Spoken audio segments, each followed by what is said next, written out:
اپنے راز کو اپنے دل میں رکھو، اس سے تم بھی سکون میں رہو گے اور تمہارا راز بھی محفوظ رہے گا۔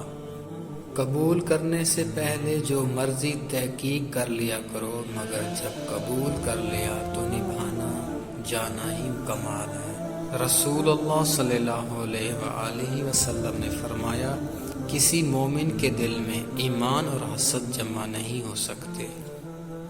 حضرت علی نے فرمایا، جب تک تمہاری ماں کے ہونٹ تمہارے لیے دعا کے لیے مل رہے ہیں تو تم دنیا کے امیر ترین شخص ہو۔ کوشش کرتے جاؤ، فیصلے اللہ پر چھوڑ دو۔ حضرت علی نے فرمایا، اپنا سر اونچا رکھو کہ تم کسی سے نہیں ڈرتے، لیکن اپنی نگاہیں نیچے رکھو تاکہ پتہ چلے تم ایک باعزت گھرانے سے تعلق رکھتے ہو۔ حضرت علی فرماتے ہیں، جو شخص اللہ کی ملاقات کا عاشق ہوتا ہے وہ دنیا کی پرواہ نہیں رکھتا۔ اظہار محبت، خاوند کا بیوی سے اظہار محبت کرنا شرمندگی نہیں بلکہ سنت رسول اللہ ہے۔ حضرت علی فرماتے ہیں، تنہا انسان کو کبھی تنہا نہ سمجھنا، کیونکہ جو تنہا ہوتا ہے اس کے سب سے قریب اللہ ہوتا ہے۔ مشکل وقت ایک ایسا فلٹر ہے جو آپ کی زندگی کو منافع، لالچی اور مکار لوگوں سے پاک کر دیتا ہے۔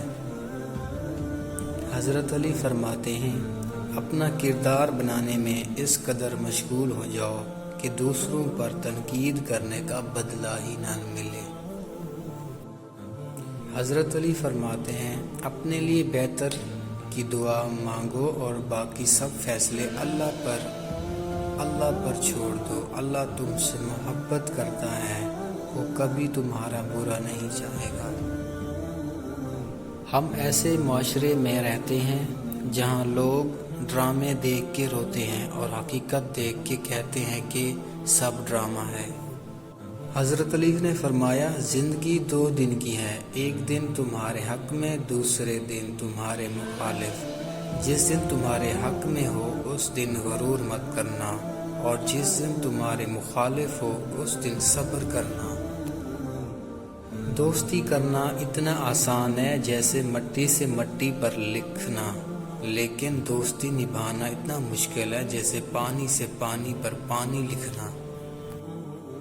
یہ دنیا ایک بہت بڑے کچرے کا ڈھیر ہے جس میں سے ہر شخص اپنی پسند کا ٹکڑا، فائدے کا کوئی چھلکا یا منافع کا کوئی چھیتڑا دبوچنے کے لیے ہر وقت تیار رہتا ہے۔